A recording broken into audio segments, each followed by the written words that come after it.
Then Ezra arose and made the leaders of the priests, the Levites, and all Israel swear an oath that they would do according to his word. So they swore an oath.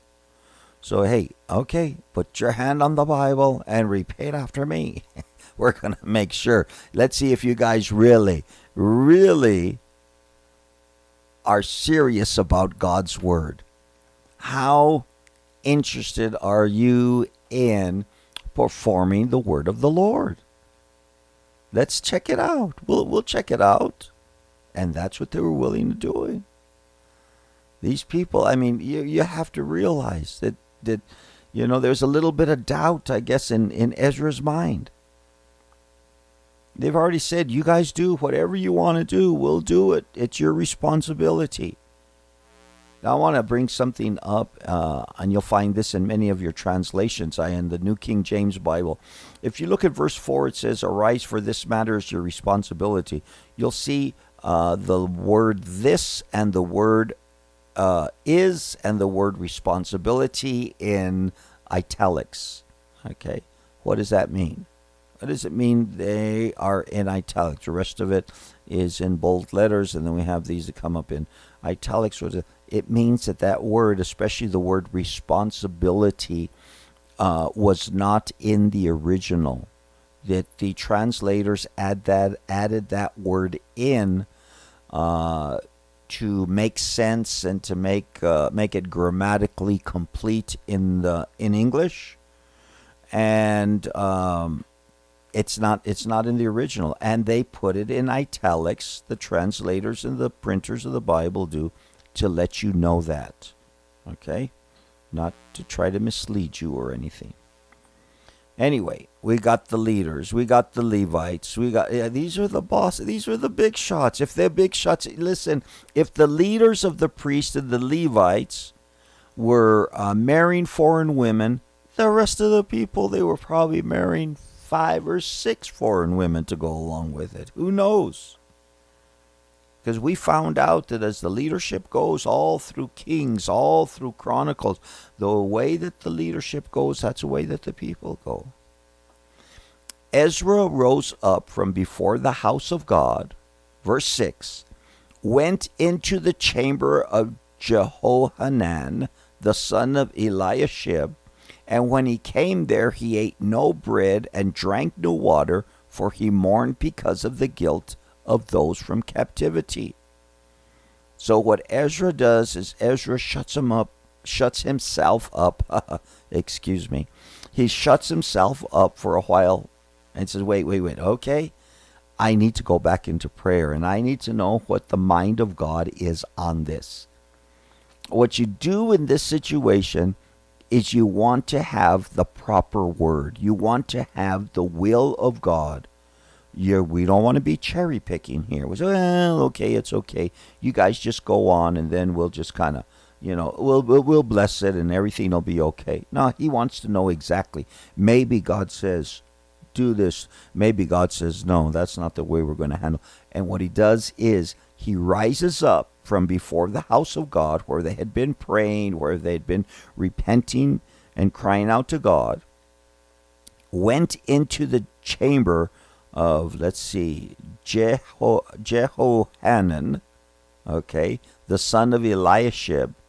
And when he came there, he ate no bread or drank no water. In other words, he goes into fasting. He says, I need to know what the will of God is here. It's very easy in a time like this to take out the sword and chop the ear of the priest, the high priest servant off. It's very easy to say, oh yeah, he told me to bring a sword. Now I know why. I don't think Peter, going into the New Testament, was going for his ear. Okay, I have a feeling that he was going for a little bit more than that. So what he does is he says, I need to have a real word from God. He rose up from before the house of God, went into the chamber of Jehohanan in the house of Eliashib. And when he came there, he ate no bread, drank no water, for he mourned because of the guilt of those from the captivity. So he's still in mourning. He's still, trying to get the mind of God. And, many times he's understanding. He's really partnering with the the heart of God in this. Could it be possible that he's mourning, okay, because God is mourning? Could it be possible that the pain he is feeling is not just some emotion or embarrassment, but maybe it's the very emotion that God is feeling toward these people and what they've done? And they issued a proclamation, verse 7, throughout Judah and Jerusalem to all the descendants of the captivity that they must gather at Jerusalem. So he says, okay, we're going to call a meeting. Issued a proclamation throughout Judah and all Jerusalem. Okay, so Judah was the state. Jerusalem was the capital. There was 12 tribes, and Judah was one of the 12 tribal lands. I'm sure this affected Benjamin, some of the others that were around, but southern kingdom, we call it Judah, because that was the bigger tribal area there. They issued a proclamation throughout Judah and Jerusalem to all the descendants of the captivity that they must gather at Jerusalem. We are having a town hall meeting. And it's not just for those from Jerusalem, it's all around. And whoever would not come within 3 days according to the instructions of the leaders and the elders, all his property would be confiscated. So it wasn't one of those, well, make it when you can. Not yet, at least anyway. What he's telling them is, everybody, if you want to keep your property, we're taking this serious. Oh, yeah, but we're in the middle of, don't drop whatever you are. This is more important, than whether you have to hoe the garden. This is more important whether you have to shoe the horse. This is more important. These 3 days, you got 3 days, because in 3 days we're going to have a holy convocation.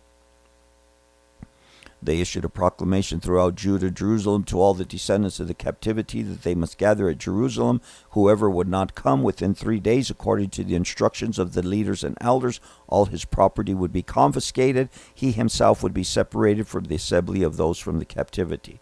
So if there's anybody out there who says, well, I'm not going, because if you think that I'm going to put away my wives that I've got from Moab and the Amalekites, he says, I'm not. Well, you guys, you just might lose your property, because here's the solution.